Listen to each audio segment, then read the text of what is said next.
Assalamualaikum warahmatullahi wabarakatuh.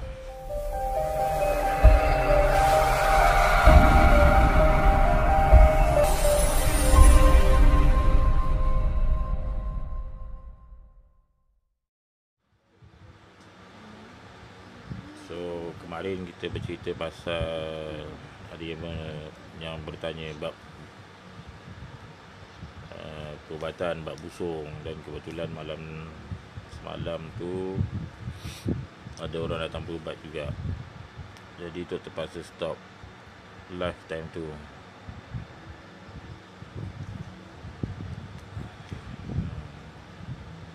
Kebetulan malam tu ada orang datang berubat bab keteguran. Dah masuk 2 minggu demam, tak baik-baik. Dan setelah terselidiki, untuk cek apa yang patut, rupanya terkena dalam kebun.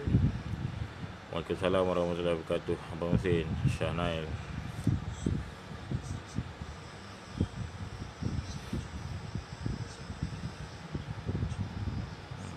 Kalau dekat kampung ni, kat Pulau Intan ni lah, Kampung Manja, sini biasa kalau yang suka menyakat tu jenis memang ada jenis jin dia yang nakal sikit. Yang susah sikit tu bila yang jenis menyakat dia suka merasuk, lepas tu dia tak bercakap. Tanyalah apa pun, dia buat bodoh je. Yang tu yang susah sikit. Kadang-kadang makan masa sejam 2 jam juga nak settle kan. Sebab dia akan membuatkan orang yang dirasuk dalam keadaan tinta, dalam keadaan diam. Dia sedar tapi tak bercakap, tak makan, tak minum, berhari-hari dia boleh tahan kalau dia merasuk. Dan bila kita tarik guna zikir ke ayat-ayat tertentu ke, hakikatnya dia bukan diam kosong, tapi dia diam berzikir. Itu yang pelik sikit tu. Maksudnya jin yang nakal tu bukanlah jin yang jenis kafir tu, tapi jin Islam juga, tapi nakal. Mungkin sebab orang tu masuk kawasan dia, tak bagi salam ke apa. Itulah. Waalaikumsalam warahmatullahi wabarakatuh. Tak apa Muhammad Asad. Faham. Tok pun tadi kat luar. Alhamdulillah Abang Hussein, sihat. Alhamdulillah semua sihat. Ada yang minta untuk sambung berkaitan dengan perubatan busung tempoh hari. Tempoh hari tu dah jelaskan berkaitan dengan busung yang menggunakan bisa, menggunakan binatang,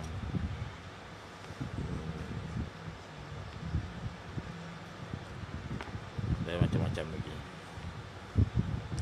Ada busung angin, ada busung air. Dalam sejarah untuk perubatan, ada antaranya busung air, busung angin. Yang tak jumpa ada juga yang jenis tegil, yang mana bila kita rawat, bila dah dimandikan baru dia nak keluar. Ada yang keluar melalui muntah, melalui najis, dan macam-macam lagi lah. Kalau berkaitan dengan busung ni, Tok pernah berubat sampai ke Sandakan, Sabah. Sampai kan waktu turun kapal terbang pun, waktu Tok dengan adik Tok ke sana, tiba-tiba berlaku gangguan cuaca dekat lapangan terbang. 2 kali kapal terbang berpusing.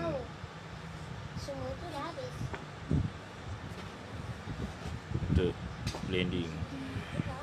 Waalaikumsalam warahmatullahi wabarakatuh. Muhammad Firdaus. Alhamdulillah sihat. Semoga sihat juga. Itu berkaitan dusun. Waktu tu berkaitan dengan ilmu busung, ilmu daripada kadazan dusun. Itu memang berlaku lah.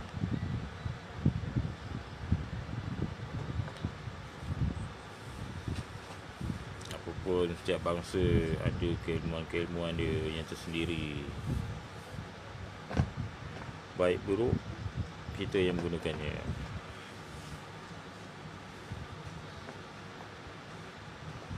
Sebab hakikatnya ilmu tu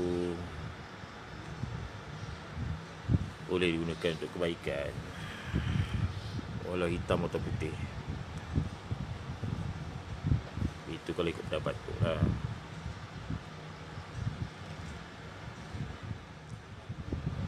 Tahun 2012-2013 tu selalu perubatan kat Johor tu merata. Johor Bahru, Lakin, Skudai, ni macam-macam. Kita sembang bab keilmuan lah malam ni. Kalau dulu awal-awal untuk berubat, kebanyakan orang yang datang minta tok buang ilmu yang dia amal.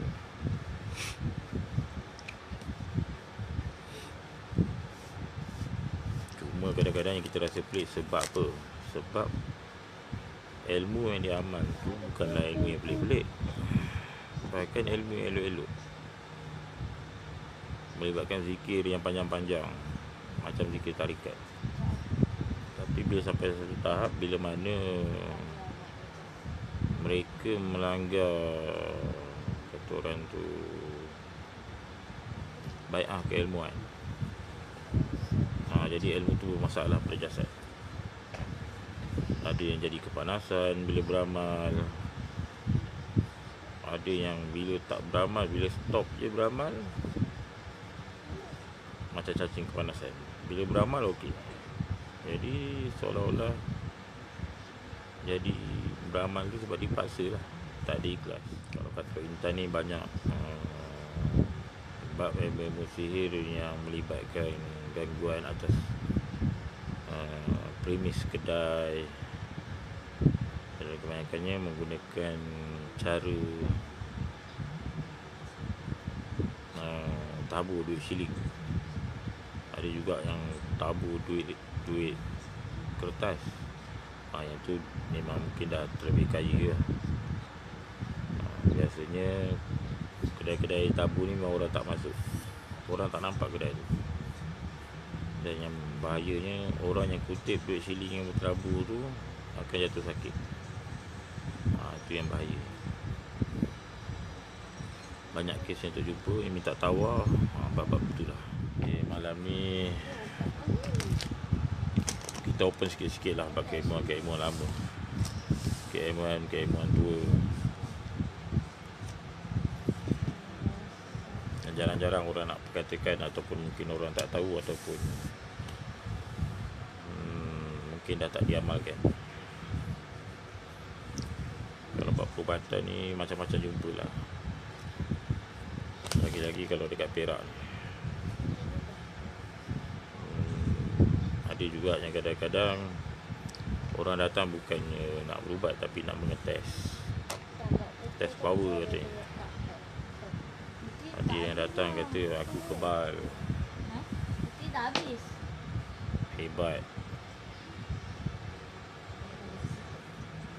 tapi bila dimandikan minta mandi, sebab bukan sengaja dimandikan, tapi kadang-kadang minta mandi. Kata badan kurang sedap, minta mandi. Bila mandikan, kita jirus air, dia kepanasan, menggelupur kepanasan. Ada juga jadi macam tu. Inilah macam-macam PL manusia. Ada juga yang pasal WhatsApp tu kata nak datang, tapi bila ditunggu-tunggu tak sampai-sampai. Last WhatsApp balik malamnya, kata tok tutup jalan.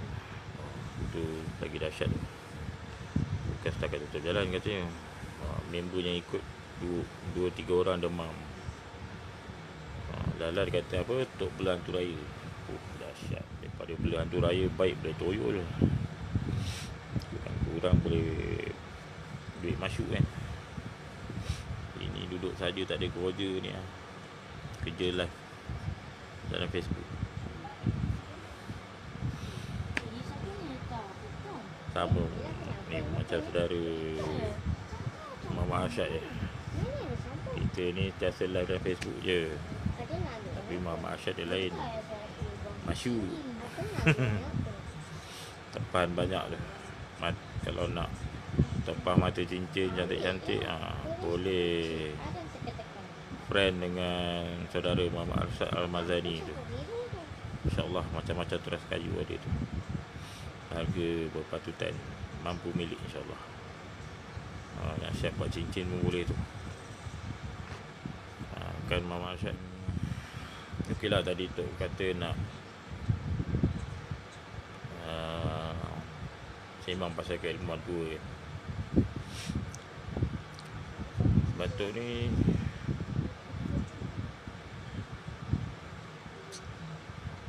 nak kata perawat sepenuh masa tak juga. Kita merawat suka-suka. Bila orang berhajat kita tolong. Waalaikumsalam warahmatullahi wabarakatuh. Jadi bab perubatan ni, kalau dulu biasanya Tok rasa start daripada 2011 ke Tok merawat.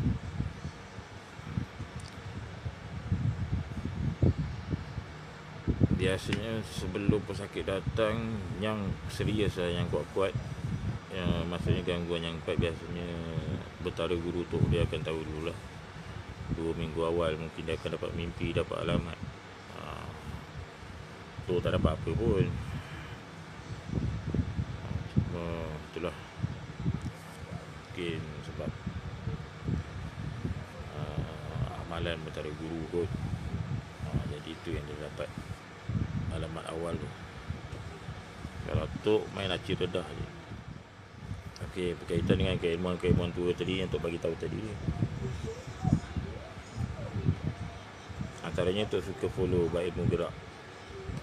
Ilmu gerak yang sentiasa Tok follow kadang-kadang adalah berkaitan dengan yang terdapat dalam kitab lama, kitab Tajul Muluk. Kitab tua tu, kitab kuning kata orang. Antaranya bila bahu kanan bergerak-gerak, apa maksud dia? Peha kanan bergerak-gerak, apa maksud dia? Lutut kanan bergerak-gerak, apa maksud dia? Lutut kiri bergerak-gerak, apa maksud dia? Kening kanan bergerak-gerak, apa maksud dia? Leher, pangkat leher bergerak-gerak, apa maksud dia? Kita biasa tak follow lah. Sebab orang Melayu kita ni hebat berilmu macam tu. Semua orang muda ni yang tak nak cari sebab ilmu macam tu. Okey lah, malam ni kita nak cerita sikit pasal saka.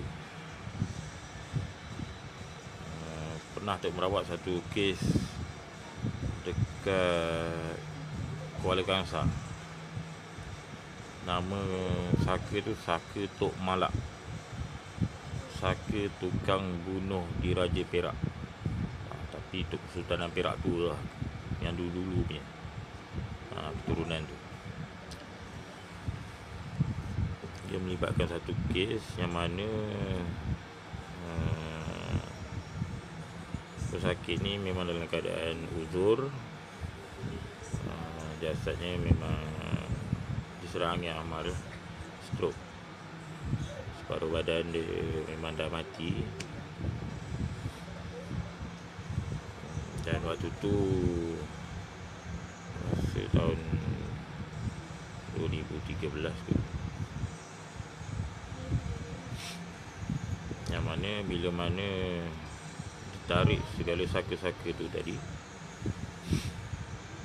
sebelum tu anaknya bagi tahu dia dah upah seorang bomoh besar daripada seberang untuk buang saka yang ada pada bapak dia ni lah, dengan bayaran lebih kurang 15k jugalah. Dan dikatakan mereka membuang sebilah tombak, yang mana tombak tu dihanyutkan di atas 3 upih pinang. Bayangkan tombak yang panjang sedepa lebih tu dihanyutkan di atas 3 upih pinang yang disusun dekat Jambatan Batu Lima Perak. Mereka sewa bot dan mereka hanyutkan dalam lebih kurang pukul 6.30 petang macam tu lah. Namun nak dicarikan cerita, belum je Upih tadi sampai ke jauh daripada bot ni tadi, tiba-tiba datang satu mulut yang sangat besar. Sangat besar lah, sebab dia boleh menelan tombak yang di atas Upih Pinang, yang 3 Upih Pinang disusun tadi. Sebatang tombak tu dengan sekali telan. Bayangkan besar mana makhluk yang duduk dalam air tadi. Sampaikan bot yang mereka sewa apa semua, dan juga cabut sebab takut.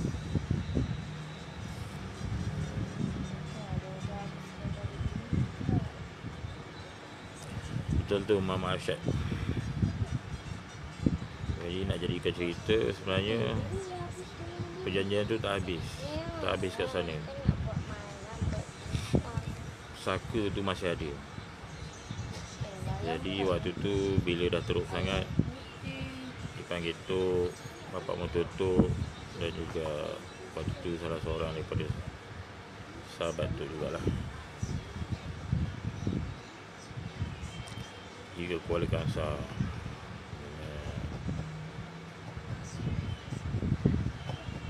Yang mana kat sana kami terpaksa pasung balik rumah tersebut. Pasung dengan menggunakan azan 4 penjuru,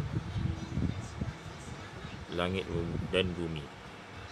Maksudnya pasung atas bawah. Dan dijadikan cerita, selesai je pasungan, besok dia keluar ulat. Ulat sebesar jari telunjuk dewasa. Nak dikatakan ulat sagu pun tak boleh, sebab dia keluar daripada dalam semen. Sangat banyak. Sampaikan anak si sakit ni tak ada pilihan. Tok cakap sodok je, buang dalam longkang. Nah, cuma yang anehnya, semen tadi tak ada retak, tak ada lubang. Macam mana ulat-ulat tadi boleh memenuhi kawasan dapur rumah tersebut? Sampaikan katanya hampir 1 baldi juga ulat tu keluar, disodok buang ke dalam longkang. Kerana bila disiram dengan air panas, ulat tu tak mati. Tu antara kisah yang paling dahsyat, yang mana waktu azan 4 penjuru tu pun berlaku perlawanan daripada saka tersebut. Yang mana saka Tok Malak ni dia duduk dalam sebilah keris yang diletakkan pada tiang seri rumah. Dan saka ni dia mengganas, dia bawa nak keliling rumah tu. Dan bila pasungan tu dibuat semua, dan Tok memang dah pesan awal lah, kalau dah dibuang semuanya, biasanya dalam tempoh masa 40 hari tu, orang Melayu kita macam tu lah, ada 40 hari. Kalau dia akan sihat, dia akan sihat balik. Kalau dia dah sampai masanya, dia akan balik. Dan ngam-ngam 40 hari, arwah pun meninggal. Si sakit ni tadi meninggal dengan elok lah. Apapun, hakikatnya ada yang elok untuk diwarisi, ada yang tak elok untuk diwarisi. Bab saka ni bukan semuanya tak elok. Jadi jangan risau siapa yang ada saka. Selagi dia tak melibatkan bab menjamu, tak ada masalah. Dia yang bermasalah biasanya yang bab jamu menjamu, yang tu masalah.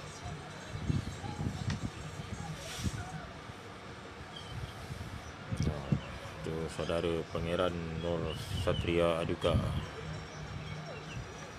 Selalu juga untuk tengok live yang Tuan Pangeran buat, terbaik. Tak ada orang-orang muda yang bersemangat wajar. kuat kayu makrifat. InsyaAllah, insyaAllah.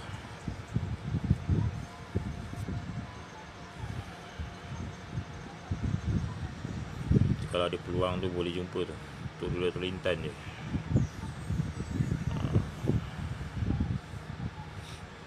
Nantilah lepas PKP ke apa, ada peluang boleh jumpa. Mungkin kat Peti Berabasah tu. Kita selalu buat aktiviti kat sana, Peti Berabasah. Dekat sikit. Lagipun jin-jin nakal sudah kenal sangat ngantuk. Jangan keliru pula tu tak ada bulan tu raya.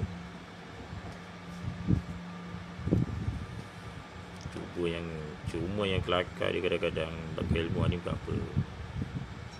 Adalah satu ketika, mungkin hampir setahun ke yang lepas, berlakulah sedikit krisis dalaman. Sampaikan ada yang kata, "Wish, Tok Guru aku dah tarik lah semua ilmu Tok Raden tu," kata. Sampai macam tu sekali lah kalau buat keilmuan ni. Orang tak suka. Kadang-kadang kita rasa nak senyum sendiri. Mana ilmu apa aku ada sampai orang boleh tarik? Semuanya ilmu Allah. Kita tak ada apa. Waalaikumsalam warahmatullahi wabarakatuh. Terima kasih Adinda.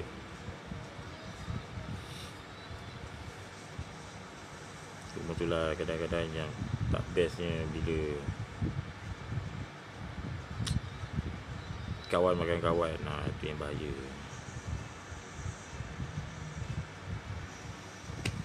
Kata orang tu, depan kita tunjuk mesra, di belakang kita dia menebar fitnah. Itu yang bahaya. Apa pun untuk susah layan.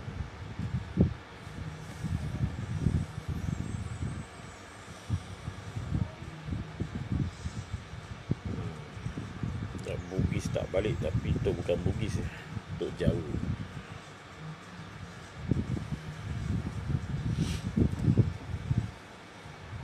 Jawa plus Minang. PKP tetap PKP, raya tetap raya. Betul tu Mama Asyad. Yang penting kembali pada Allah. Tak simpan dalam hati pun. Kadang-kadang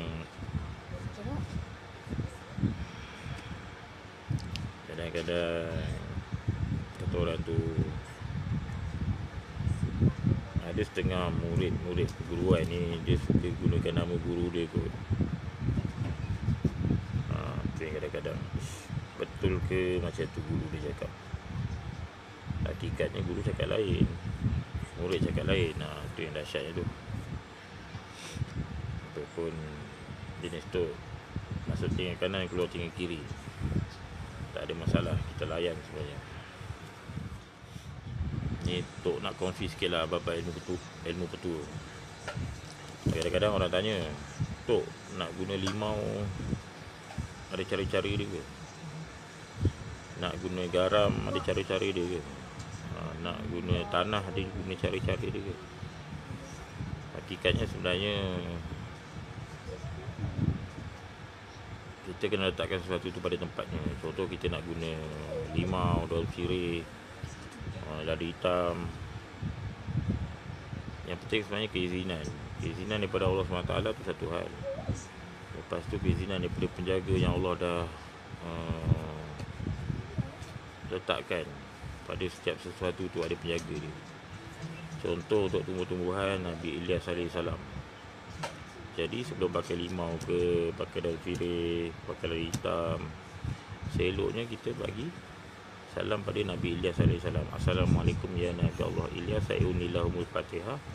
Fatihah sekali. Niat pada Allah, ya Allah aku nak gunakan limau ni, daun sirih ni untuk perubatan, untuk memulihkan sakit, untuk memulihkan diri sendiri. dengan izinmu ya Allah atas menjaga tumbuh-tumbuhanmu Nabi Ilyas alaihissalam tadi. Lepas tu bagilah Fatihah sekali, hadiah Fatihah pada Nabi Ilyas alaihissalam. Baru kita guna 5 orang tadi.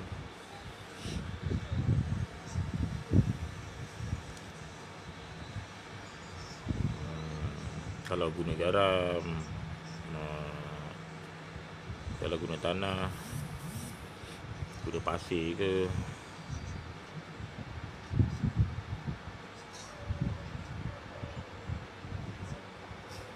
yang tu kena berurusan dengan Nabi Tab alaihissalam.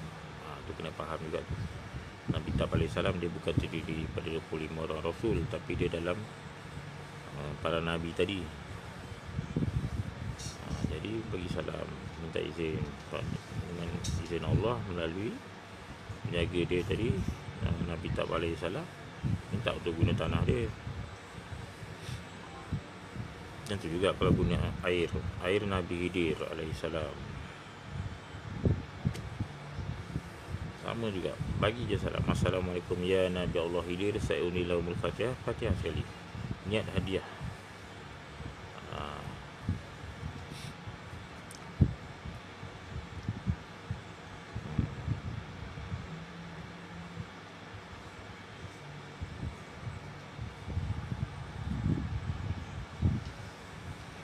Cuma kadang-kadang orang kita ni dia keliru antara, yalah, maksud dia keliru bab, mungkin dia tak faham bab tawasul tu tadi. Boleh direct Allah, tapi berapa banyak amal kita, tu bergantung macam tu. Setengah orang dia tak faham, dia nak tebang pokok, dia main tebang je. Hakikatnya dia nak guna untuk perubatan. Contoh, nak ambil satu, contoh daun bidara, nak ambil setangkai ataupun 7 helai, tapi tak minta izin daripada penjaga pokok tadi. Memanglah kita tanam pokok tu, tapi pokok tu masih ada penjaga dia, Nabi yang menjaga dia.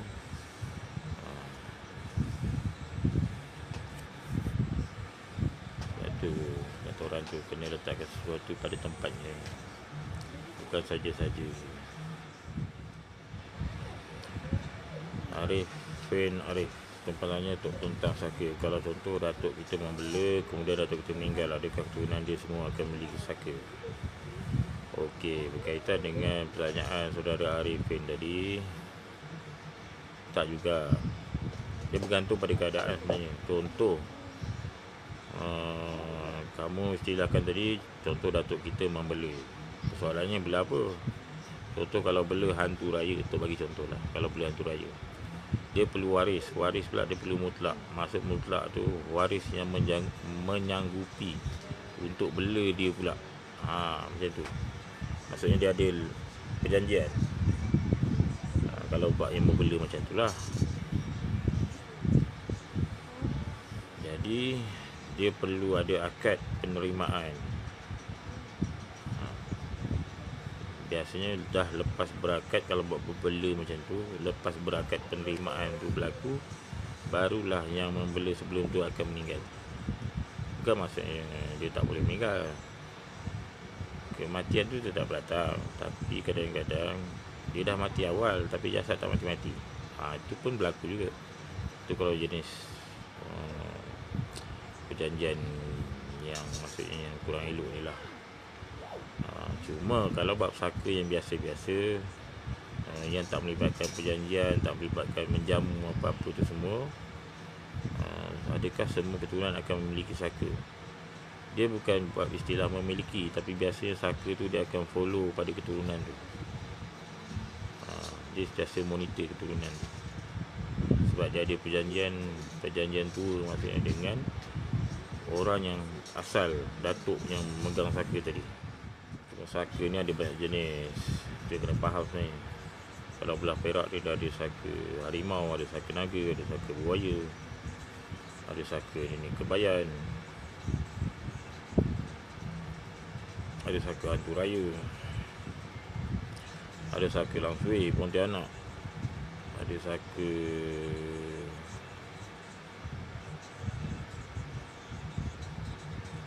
pula. Banyaklah saka. Hakikatnya orang-orang kita dulu hebat-hebat. Mereka boleh kontrol saka baka tu tadi. Orang sekarang dengan saka je lari. Belah Perak pun banyak juga bab santau bab keilmuan lah. Biasanya pada bab santau ni senang sikit nak kenal. Sebab orang yang boleh santau ni biasanya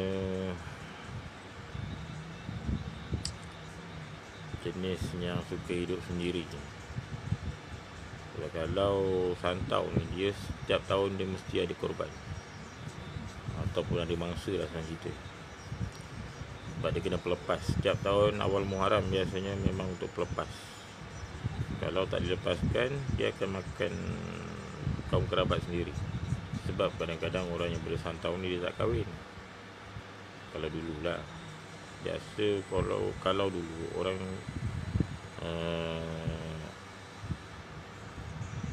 orang boleh santau ni untuk jaga kebun, jaga tanah.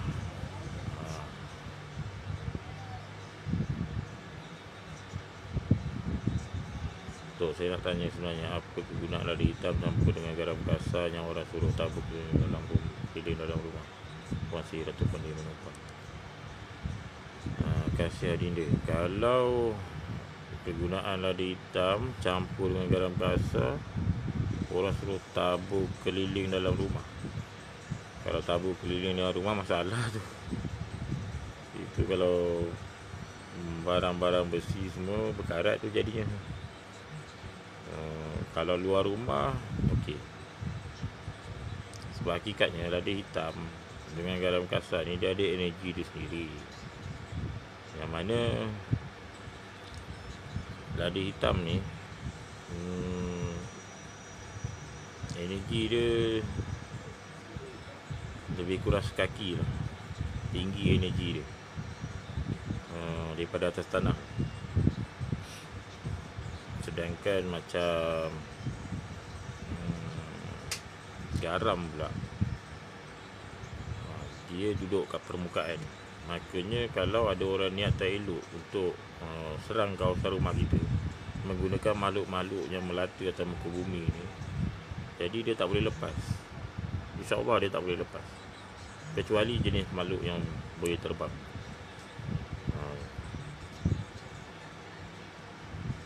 Itu kalau berkaitan dengan perubatan lah. Hakikatnya tak perlu guna garam dengan lada hitam pun, guna air pun dah cukup dah. Sebab hakikatnya air tu lagi hebat gelombang. Sebab kita boleh rakam gelombang energi untuk peninding ke, untuk perubatan ke kat air. Lepas tu kita renjis.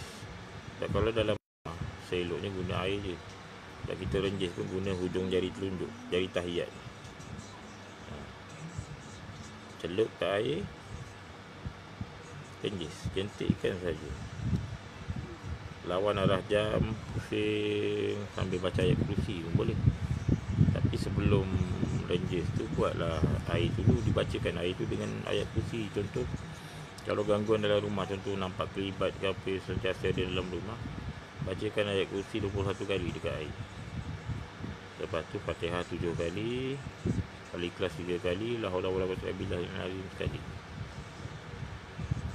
Renjis. Start daripada pintu depan. Pintu depan tadi, lawan arah jam. Nak lagi tertib, sebelum renjis tu, tekapkan tapak tangan kanan kita dekat atas tanah ataupun dekat atas lantai tu. Lepas tu bagi salam. Assalamualaikum ya Jibril, Mikail, Israel, Israfil, ya man huwa anta la ilaha illa huwa kinallahu kaminul aziz. Fatihah sekali, lepas tu baru start renjis. Guna air yang dah dibacakan tadi. Renjis baru. Ya, Syikin, kalau nak pagar rumah baru pun sama juga, boleh guna kaedah yang sama. InsyaAllah kalau waktu kamu merenjis kat satu tempat, biasanya energi yang kurang elok ni dia suka duduk dekat sudut, dekat penjuru yang gelap.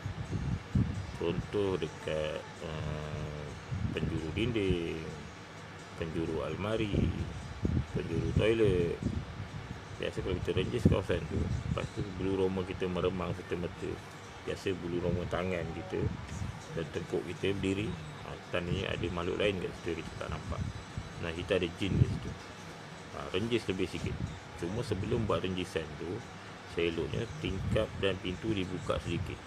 Lepas tu sebelum renjis tu dah bagi salam ke semua dekat 4 malaikat tadi. Kita pesan kat dalam rumah, okey, aku sekarang ni nak pegang rumah aku ni. Jadi siapa-siapa yang tak berkenaan yang ada kat dalam rumah ni, aku tak nampak, sila keluar. Aku dah bukakan pintu dan tingkap. Jadi jangan sampai terperangkap dalam rumah ni. Kalau kelaparan, aku tak jamin. Gertak je macam tu, InsyaAllah. Kalau rasa meremang tu kuat, renjis lebih kat kawasan tu. Pusing sekali. Kalau rasa tak cukup sekali, buat sampai 3 kali. Last habis dia sampai depan pintu tadi, tepuk 3 kali, tepuk tanah tu ataupun tepuk lantai tadi. Terus tirus air yang lebih tadi sambil lafaz la haula wala quwata illa billahil aliyil azim. Jenis sakit yang suka serang keturunan tu jenis macam mana tu? Sampai teruk sakit yang salah seorang daripada adik-beradik.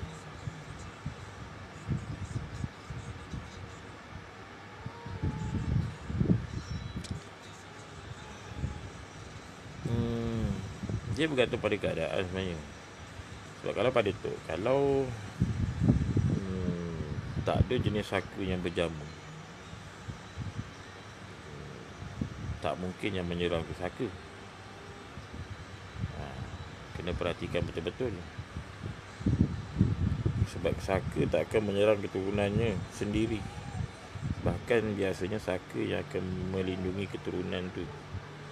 Kalau kita tak ada masalah dengan saka-saka keturunan tu lah. Bahkan kadang kita keliru. Kadang-kadang kita just panggil semuanya saka, sedangkan ada setengahnya kita tak sebut saka, kita panggil sebagai dampingan keturunan. Sebab ada contoh macam saka harimau lah. Dia ada saka harimau, harimau jadian, harimau akuan,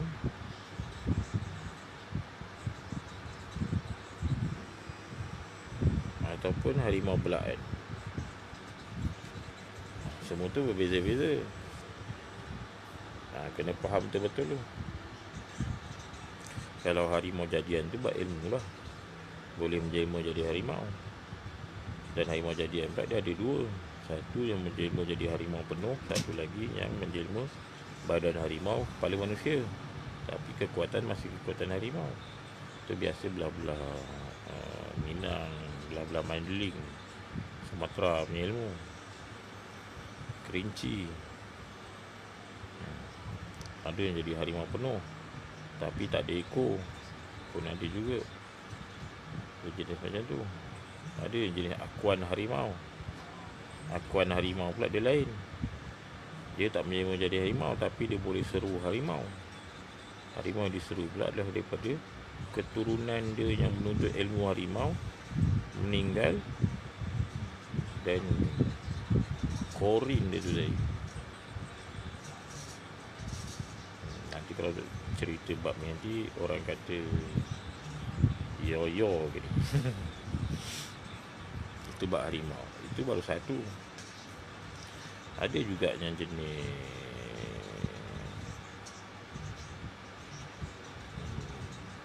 ada juga sahabat-sahabat tu yang dulu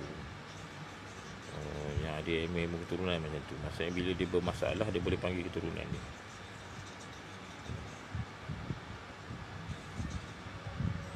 Unik. Nusantara ni sangat unik. Ada 1001 macam keilmuan. Ni kata orang tu, sama ada ilmu tu dituntut ataupun ilmu tu yang menuntut. Betul tu Mama Arsad. Sebab biasanya jarang berlaku saka menyerang keturunan kecuali bersebab. Lagi-lagi kalau dia cuma serang satu keturunan, itu pelik. Kalau ada 10 orang adik-beradik, kalau dia cuma serang satu je, itu pelik sebenarnya. kena check betul-betul adakah betul saka ataupun benda lain. Sebab pada tu kalau dia ada saka, keturunan tu ada saka, pada tu bukan saka yang serang dia tu jin lain menyamar jadi saka, ataupun mungkin orang yang merawat tak tahu yang tu adalah saka. Saka yang maksudnya bukan saka keturunan dia. Waalaikumsalam warahmatullahi wabarakatuh. Khairul azhar. Alhamdulillah. Baik. Silakan. Terima sama-sama kasih hari ini. Soalan sembrani takluk jagat ni, saka menuntut tu adakah ia yang menunggu calonnya sesuai? Macam tunggu calon lulus periksa tu tak juga, sebenarnya bergantung pada keadaan. Sebab ada setengah saka keturunan yang memang ada perjanjian. Contoh arwah atuk dia ada perjanjian, mengatakan lepas aku meninggal ni, kau cuma boleh turun pada cucu aku yang ke-100.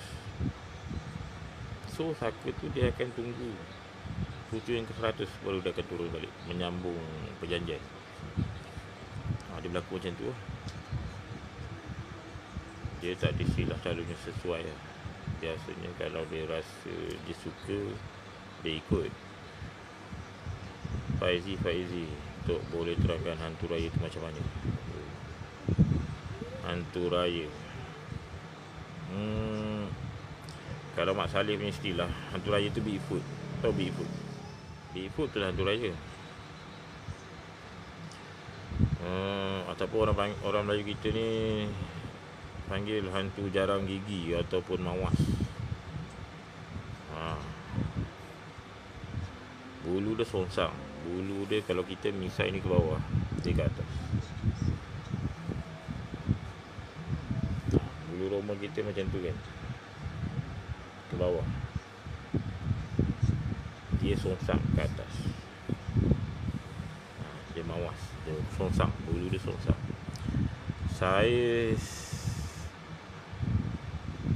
jin boleh merubah macam-macam rupa sebenarnya. Kalau sebab hantu raya biasanya daripada jenis jin ifrit, memang jenis jin yang kuat lah. Biasanya kalau tanah Melayu ni, dia punya hantu raya, dia punya bulu warna hitam.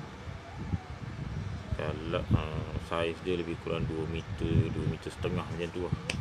2 meter ke atas lah sebenarnya kita.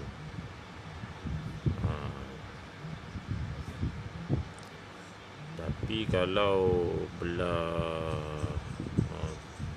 Indonesia, belah seberang, dia punya hantu raya, dia punya mawas, dia punya ifrit tu lagi besar, kurang-kurang 3 meter ke atas, dan bulunya warna kelabu, lebih kepada keabu-abuan.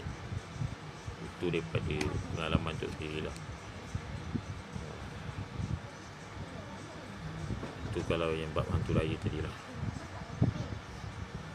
Dan perjanjian tetap perjanjian. Biasa hantu raya ni orang dulu guna untuk terangkan tanah hutan. Senang gitu. Orang lain tidur, dia buat kerja. Orang tengok dia buat kerja. Tak pun dia malas pergi kerja, dia hantar hantu raya je pergi kerja. Bila kita tanya, dia jawab, tu dia tak akan bercakap. Dia hanya mendengus ataupun menjawab macam tu lah, lebih kurang. Dia menyamar jadi macam tuan dia, sebiji.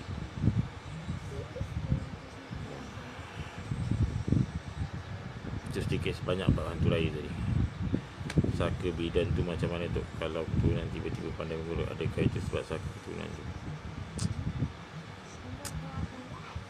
Berat istilah saka bidan tu. Sebenarnya dia bab keilmuan juga. Maksudnya ilmu keturunan. Ilmu keturunan tu dia kadang-kadang dia tak putus. Maksudnya keturunan kita yang terdahulu, contoh nenek kita bidan, lepas tu cucu dia pula ada 3 orang perempuan, seorang lelaki. Dan mungkin salah seorang tiba-tiba dapat alamat, dapat mimpi boleh mengurut. Sama cara macam arwah nenek dia dulu. Jadi kita tak boleh istilahkan pada itu saka bidan sebenarnya. Sebenarnya itu bab ilmu yang turun, yang mengalir dalam darah keturunan tu. Dia turun pula pada keturunan yang sesuai. Awas sekarang dah rare nak jumpa. Kalau dulu tu pernah jumpa sekali dekat Jalan rawang ke ijuk, jalan lama tu Syikin. Kalau penanggal pun ilmu yang dituntut. Biasanya kalau belah-belah Sabah Sarawak, dia ilmu semangat padi sebenarnya. Dituntut supaya, yelah, penanggal ni kalau time-time biasa, makanan dia sebenarnya katak. Dia ilmu yang dituntut. Dia time-time tertentu dia jadi penanggal. Semua bila salah tuntut, salah amal, tu yang dimakan janin budak apa semua tu. Tu salah tuntut lah tu. Dan biasanya ilmu penanggal ni dia boleh turun pada keturunan dia, tanpa keturunan tu menuntut daripada dia. Tu yang jadi masalah sebenarnya. Tapi biasa kalau orang ada ilmu penanggal ni, dia ada line merah dekat leher. Wallahualam bisawab. Kenapa ada line merah ke sikit? Lelaki perempuan pun boleh jadi penanggal. Untuk nak tahu macam mana diri kita berkadap.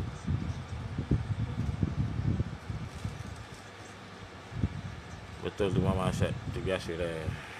Takkan nak tunjuk. Nanya pula dia nanti. Untuk nak tanya macam mana nak tahu diri kita berkadap. Banyak cara tu untuk tahu. Tapi salah satu cara paling mudah sebenarnya amalkan ayat ni. La ilaha illa anta subhanaka inni kuntu minaz zalimin. Wallah alimun. Bukan wallahu walibun. Wallah alimun al-amri ya hayyu ya qayyum ya zal jalal wal ikram. Kalau ada kadang tak elok pada kamu, try amal ayat tadi tu 10 kali. Diakhiri dengan sedut telan. Maksud sedut telan tadi, habis ya zal jalal wal ikram, Allah sebut di mulut, hu tarik nafas ke hidung, akbar telan ke ulu hati. Apa yang kamu rasa? Kalau kamu susah nak bawa amalan tu, tu tandanya ada kadam yang kurang elok dalam diri kamu. Sama ada kamu terambil ke, tertuntut ke, boleh jadi tu. Katanya boleh ketuk. Bahkan orang yang amalkan ilmu sesuatu, pantang dia tak boleh sembahyang nak ubatkan dia supaya dia sedap. Faizi, itu kalau tu bagi penampor tu, kalau dah besar. Maaf lah kadang sikit. Tak adalah, bergantung pada keadaan. Sebab kadang-kadang bukan bab ilmu yang dituntut membuatkan susah nak sembahyang ke apa, tapi masalahnya bab sikap, sifat dia. Jadi kena tengok semua tu. Setiap sesuatu pasti ada ubat dia. Setiap penyakit mesti ada ubat dia, insyaAllah. Macam mana tahu contoh ada yang mengganggu kita tu sesuatu yang mendampingi atau dari luar tu. Awang selamat. Paling senang, cuba buat sembahyang hajat 2 rakaat tengah malam. Lepas tu sebelum tidur, untuk sembahyang hajat tadi niatkan untuk mengetahui apa-apa yang tersembunyi di sebalik hijab tu tadi, untuk dapatkan alamat. Dan kemudian baca Fatihah, kalau rajin buat 40 kali ataupun 44 kali. Hadiahkan buat keturunan kita.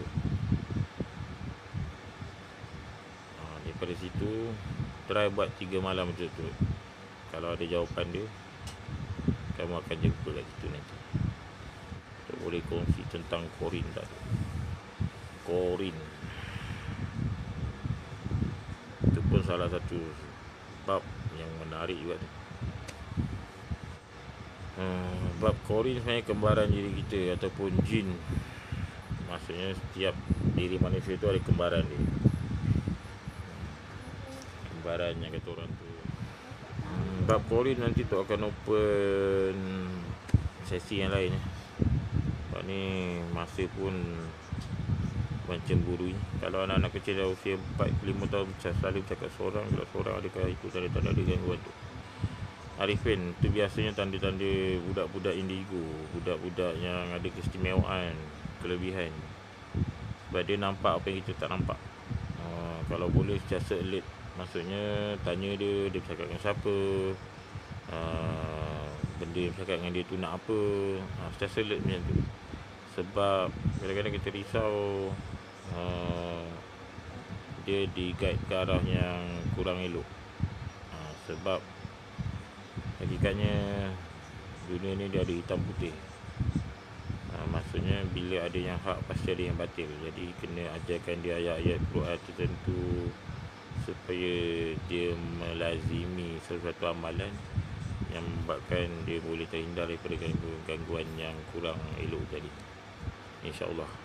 Tapi tak apa, baru 4-5 tahun tu, maksudnya dia nampak apa kita tak nampak. Biasakan untuk bertanya supaya kalau dia boleh jawab, dia akan jawab dengan jujur. Biasa budak dia akan jawab dengan jujur apa yang dia nampak. Dan kita pula sebagai orang tua, jangan kata tak betul, sebab hakikatnya dia nampak apa yang kita tak nampak. Baiklah, rasanya cukup time untuk nak undur diri dulu. InsyaAllah kita jumpa lagi malam esok dalam pukul 10.30 ke atas. Okey, itu sudah dengan wabillahi taufiq wal hidayah. Wassalamualaikum warahmatullahi taala wabarakatuh. InsyaAllah kita akan share video ni. Siapa yang belum tengok nanti boleh tengok kat situ ya. Okey, bye. Selamat berpuasa.